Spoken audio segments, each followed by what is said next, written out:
안녕하세요. 빌립보서 성경 공부 시작하겠습니다. 오늘은 1장 3절에서부터 8절까지 공부하려 합니다.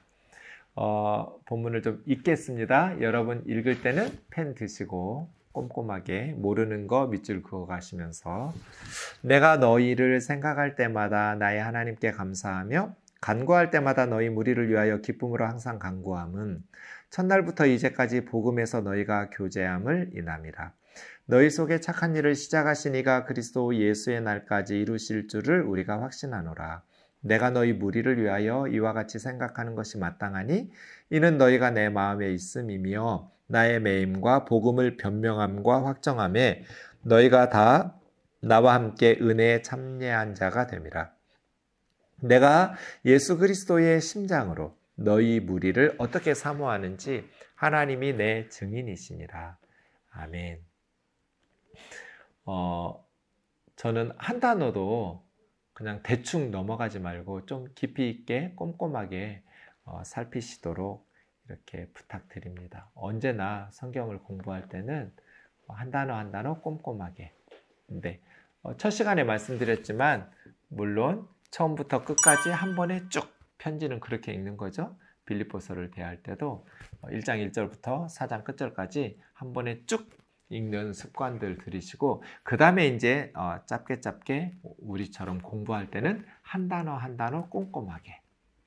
네, 내가 너희를 생각할 때마다 나의 하나님께 감사하며 간구할 때마다 너희 무리를 위하여 기쁨으로 항상 간구함은, 내가 빌립보 교회를 생각할 때마다 나의 하나님께 감사하며. 선교사들이 생각할 때 하나님께 감사하는 교회가 빌립보 교회죠.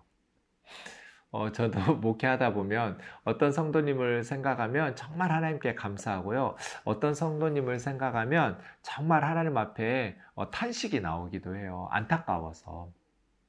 그러니까 아마 바울이 고린도 교회 생각하면 정말 마음이 하나님 앞에 좀 힘들었을 것 같아요. 근데 빌립보 교회를 생각하면 너무 감사한 거예요. 내가 너희를 생각할 때마다 항상 하나님 앞에 감사가 나왔어요. 그때 이제 여기서 나의 하나님, 지난 시간에도 말씀드렸지만 하나님은 우리의 하나님이기도 해야 하지만 나의 하나님이기도 해야 한다. 그래서 우리가 사도신경에서 신앙 고백할 때는 나죠. 나는 전능하신 아버지 하나님 천지의 창조주를 믿습니다. 그래서 내가 믿는다고 하는데 니케아 신조, 니케아 콘스탄티노플 신조에는 우리로 고백하고 있거든요. 둘 다 저는 좋은 것 같아요. 사도 신조도 좋고 니케아 신조도 좋고 서로 보완하면서 나의 하나님이기도 하지만 우리의 하나님이기도 하죠. 근데 지금 바울은 왜 이 부분에서 나의 하나님께 감사한다고 했을까? 바울 지금 로마 감옥에 있잖아요. 언제 끌려가서 처형당할지 몰라요. 그런데도 바울과 하나님의 관계가 지금 돈독한 상황인 거잖아요. 하나님, 내 하나님이라고. 하나님은 나의 하나님이라고. 네. 그래서 죽음을 기다리고 있는 로마 감옥에서조차 바울은 하나님과의 관계가 깊이 있게. 그래서 제가 항상 관계를 맺을 때 우리 교우님들에게는 기도를 사이에 두고 관계를 맺으라고 하거든요. 부부지간에도 남편과 아내 사이에 기도가 있어야 된다. 기도를 사이에 두고 관계를 형성하면 사탄이 절대로 그 관계를 깨뜨리지를 못한다. 교우들 간의 관계도 마찬가지예요. 교우들 사이에 그냥 세상 이야기만 있고 뭐 함께 먹고 즐겁게 이런 즐거움은 있는데 기도가 없으면 저는 사탄이 그 관계 깨뜨리기 너무 쉽다고 봐요. 근데 기도를 사이에 두고 사귄 관계들은 사탄이 틈을 탈 수가 없어요. 하나님과의 관계도 저는 그렇다고 봐요. 하나님과의 우리와의 관계가 기도 속에서 항상 하나님과의 긴밀하고 돈독한 관계를 형성해 나가면, 지금 로마 바울이 복음 전하고 있는데 감옥에 갇힌 거잖아요. 로마 감옥에.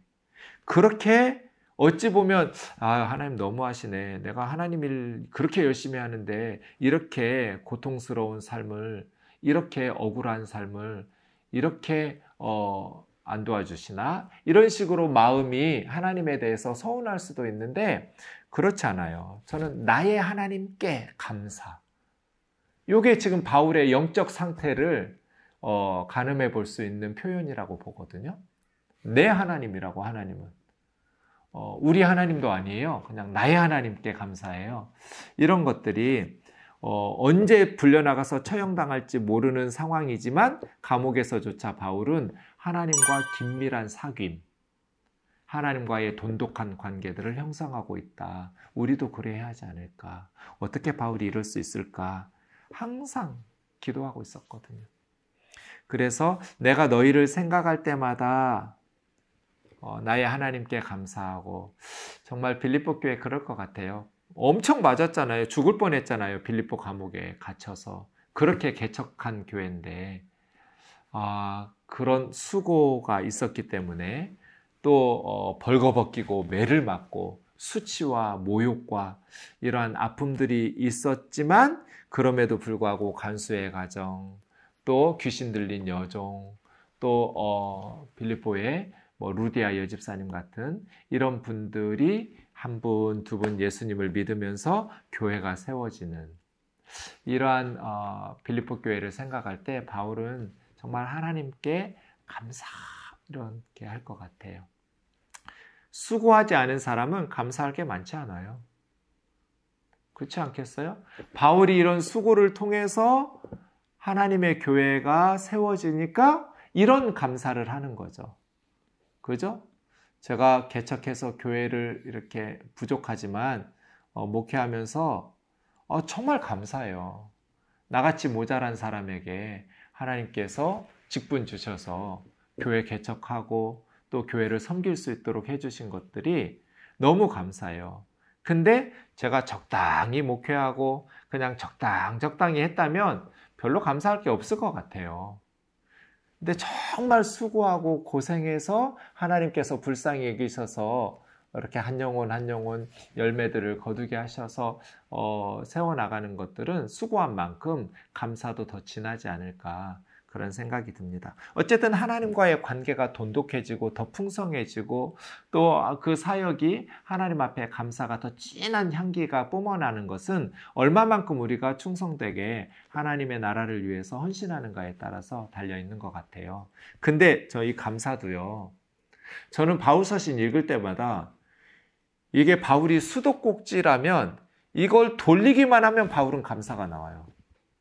이게 꼭 무슨 수도꼭지 틀어놓은 것 같아요. 지금 감사할 상황 아니거든요. 로마 감옥에서. 근데 감사하대요. 진짜 이해할 수 없는 사람이야. 바울은 이 사람은 진짜. 그러면서 제가 배워요. 내 감사의 수도관이 막히면 안 되겠다. 나도 꼭지 돌리면 감사가 터져 나올 수 있도록, 수도꼭지 틀면 물이 나오듯이 수도꼭지 틀면 어떤 사람은 힘들어 죽겠어 불평이 나오는 사람이 있고요. 어떤 사람은 감사가 나오는 사람이 있고요.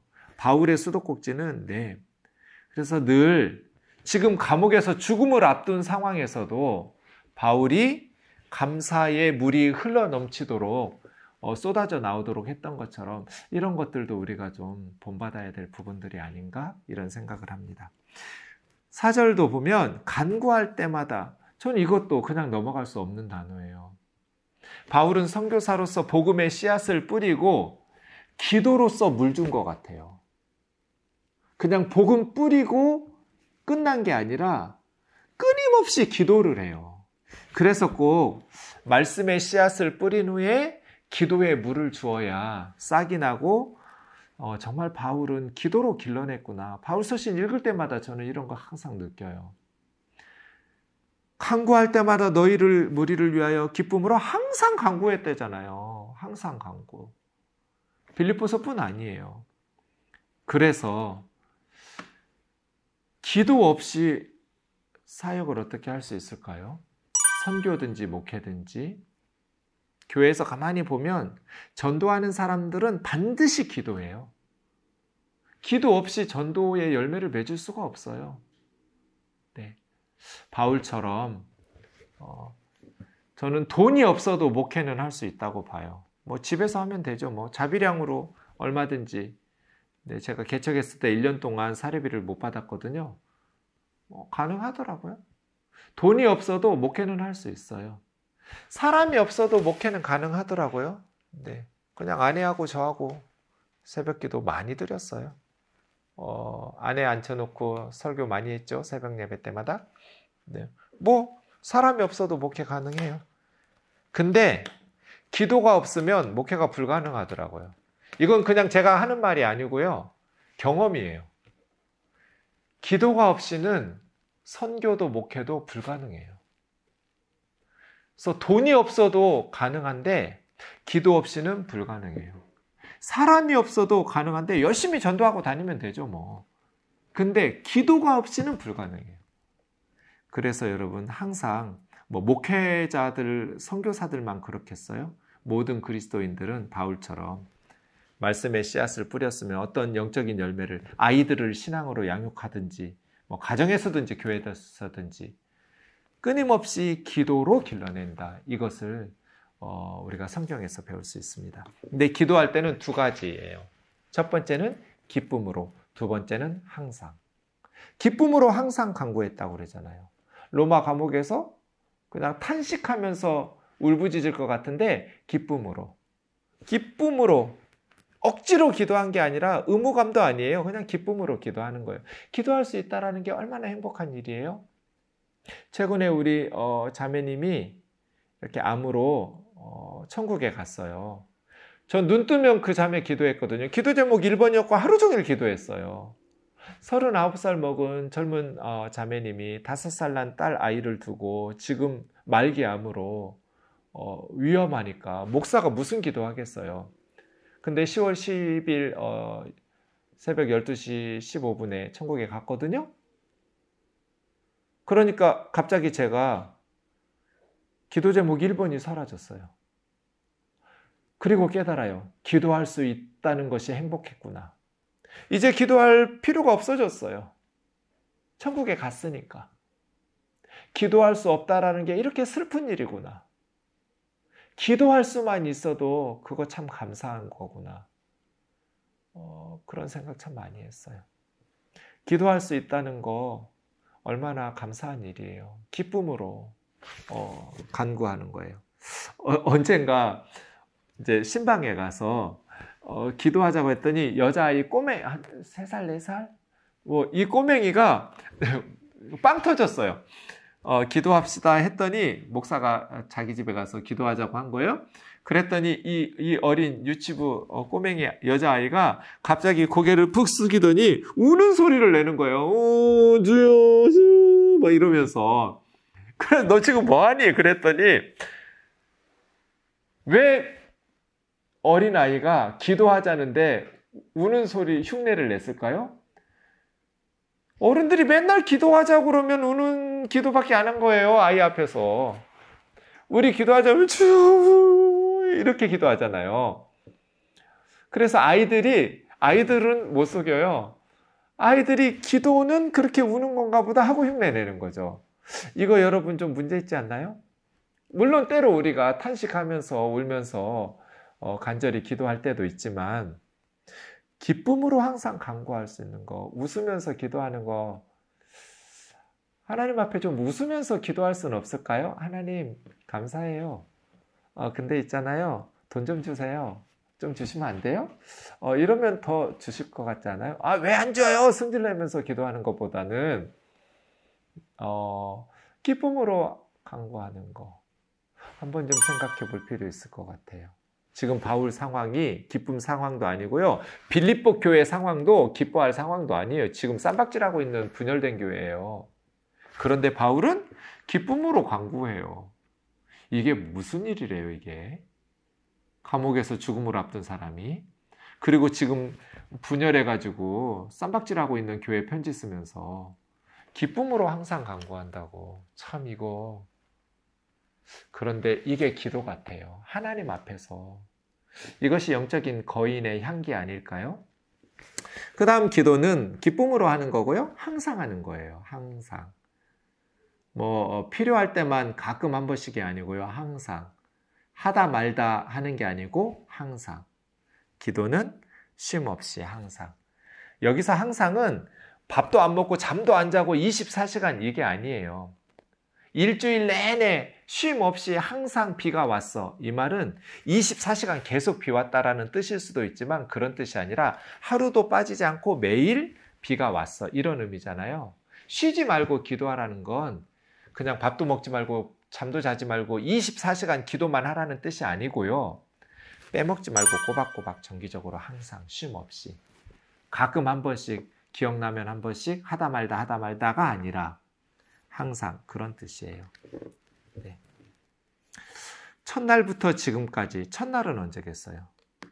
마케도니아에 처음 가서 빌립보 교회에 복음을 전하는 순간부터 빌립보에 가서 선교를 시작한 날이겠죠. 첫날은 너희가 복음을 처음 들은 날 이렇겠네요.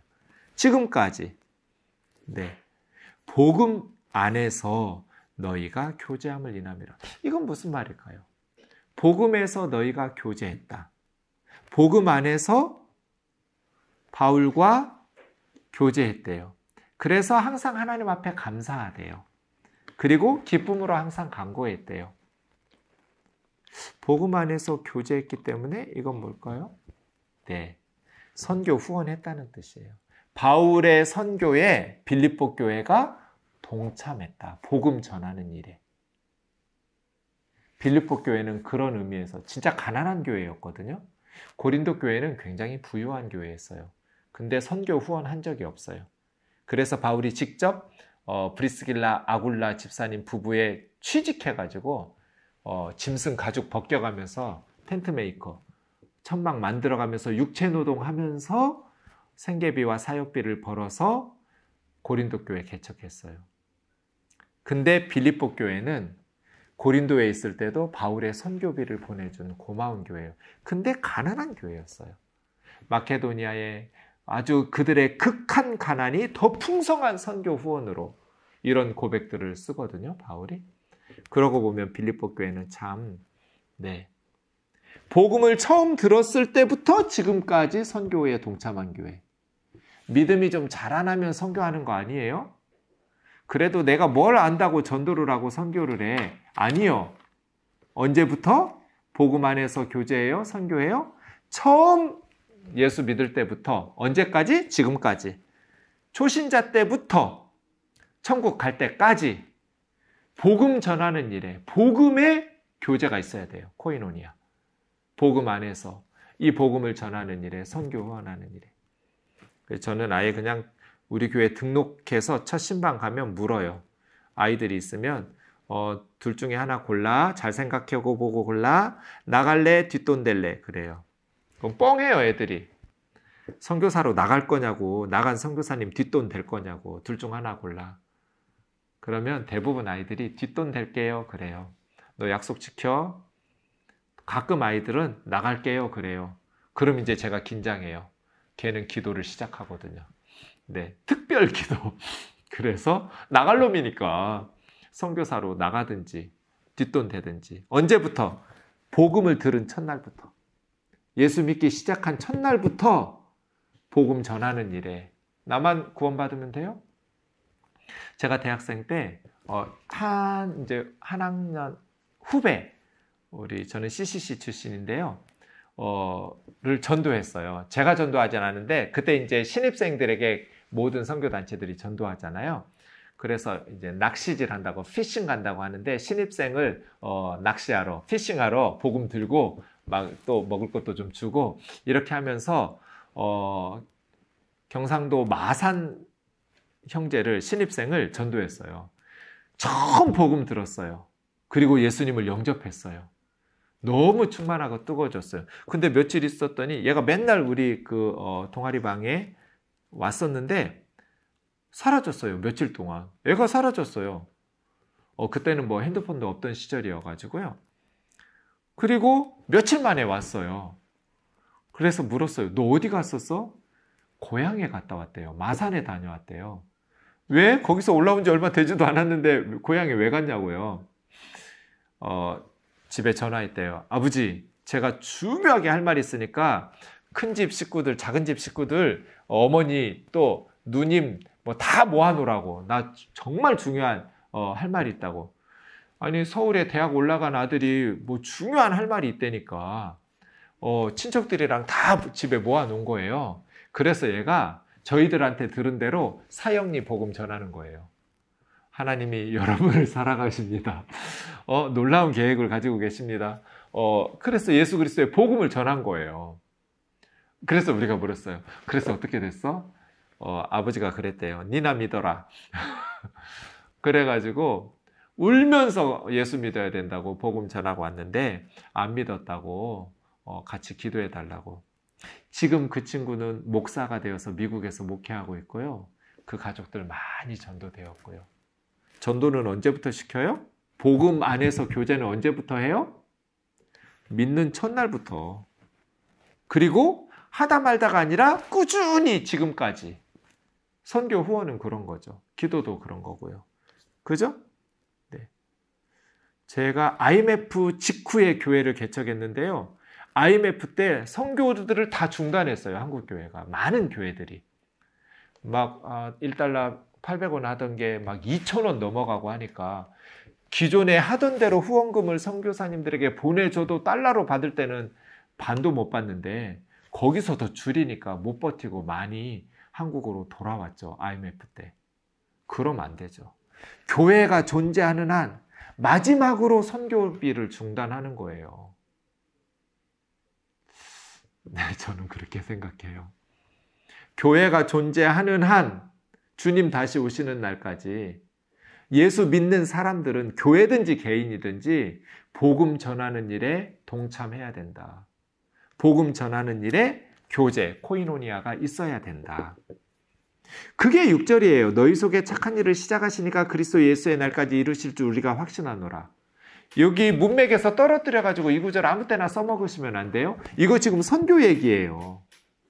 너희들이 복음 안에서 선교에 동참하는 이 교제를 하나님이 시작하셨다. 근데 그것을 그리스도 예수의 날은 뭐예요? 재림이죠? 마지막 날. 그때까지 이루실 줄 우리는 확신한다. 그 확신의 근거가 뭐냐면 7절이에요. 내가 너희 무리를 위하여 이렇게 생각하는 것이 마땅한데 너희가 내 마음에 있으며, 다수의 번역가들이 이렇게 번역하는데요. 어떤 분들은 너희 속에, 너희 심장에 우리가 있으며, 이 둘 다 번역이 가능하거든요. 이렇게 해도 돼요. 저는 후자가 좀 좋다고 보는데 어떻게 번역해도 상관없어요. 나의 매임과 선교사들이 성도들, 빌립보 성도들의 마음속에 있었고, 또 빌립보 성도들의 선교에 동참하는 그들이 선교사들의 마음에 있고, 그 다음 나의 매임과, 지금 복음 전하다가 감옥에 갇힌 것, 또 복음을 변명함과 확정함에 너희가 다 나와 함께 은혜에 참여한 자가 되기 때문에, 그리스도 예수의 날까지 너희가 존재할 거라는 확신의 근거가 선교에 동참하고 있기 때문이에요. 선교는 복음을 변명함과 확정함, 이렇게 말했어요. 변명하는 건 수비고 확정하는 건 공격이에요. 복음 전할 때는 수비와 공격이 있거든요. 복음을 디펜스해내는, 복음에 대한 오해들, 기독교에 대한 안티들을 변명하는 수비도 잘해야 돼요.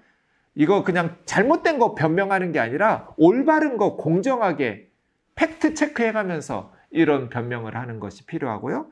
확정함이라는 것은 복음이 구원의 확실한 진리라는 것을 공격용 무기처럼, 이게 선교죠. 전도예요. 이 선교하는 일에 너희가 나와 이 복음 전하는 은혜에 동참하고 있는 교회이기 때문에 그리스도 예수의 날까지 하나님께서 너희를 지키시고 너희의 선한 일들을 시작하신 하나님이 이루어 주실 줄 우리가 확신한다는 거예요. 그 근거가 선교예요. 이걸 근거로 저는 IMF 때 교회 개척했다고 그랬잖아요. 전 그럴 줄 모르고, 저는 꿈에도 생각하지 않고요.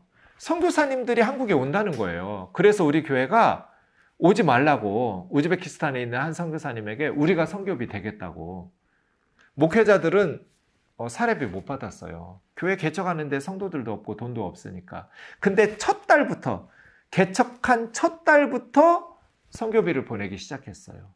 그리고 그해 연말 4월에 개척해서 12월에 그곳에 한 형제를 데려다가 신대원을 가르치고 목사 안수 받아서 보냈더니 거기서 이제 선교사님은 우리 한국 선교사님은 추방당하고 현지인으로 자연스럽게 리더십이 체인지되고 지금 우즈벡에서 제일 큰 교회예요. 그 교회가.